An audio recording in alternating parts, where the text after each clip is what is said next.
Yaxshimisilar kichik do'stlar?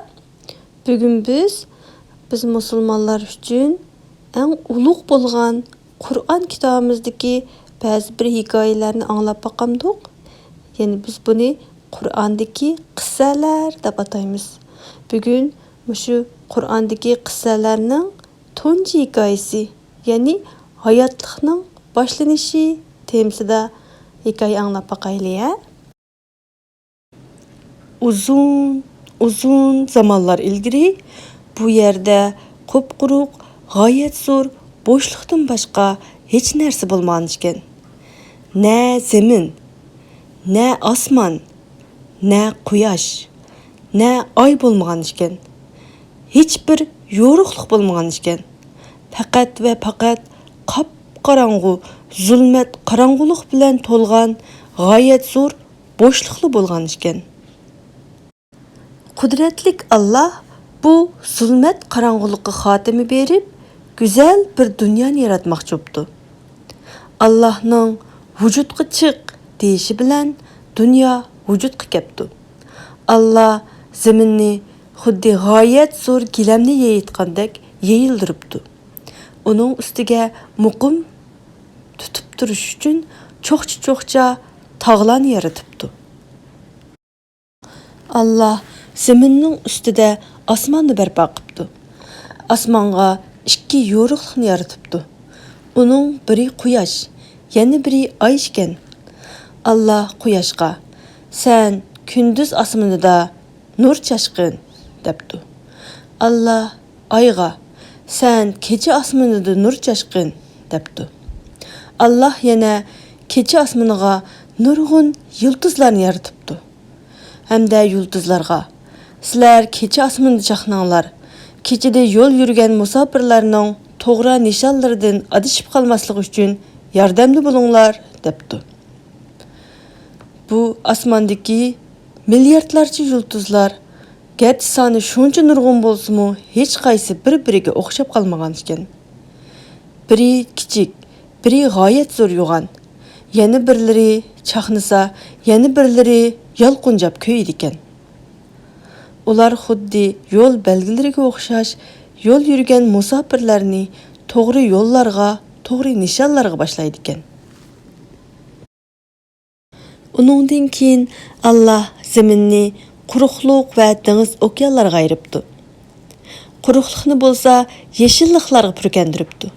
Ya'ni cho'ng-kichik dal-daraxtlar, rang-murang, go'zal gul-giyohlar bilan bezabdi. Shundaqla yomg'irga: "Sen bu dal-daraxt va gul-giyohlarning ussizligini qondirg'in" debdi.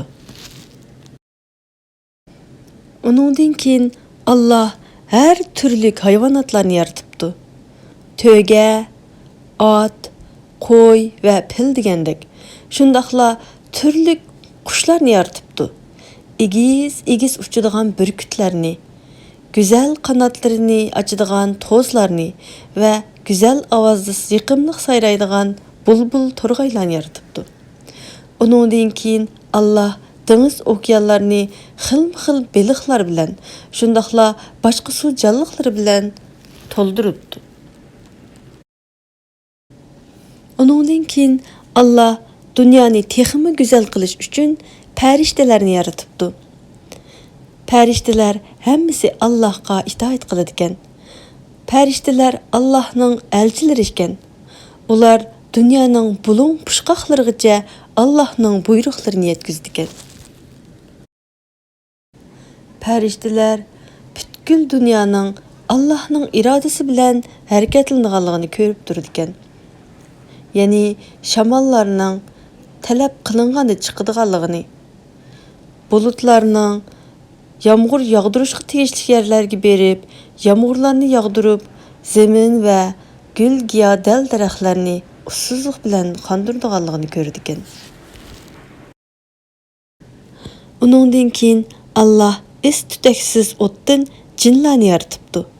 Ba'zi jinlar Allohga iymon etib, yaxshi jin bo'pti. Ba'zi jinlar Allohni inkor qilibdi. Ular eski jinlar bo'pti. Oxirida Allah insonni yaratibdi.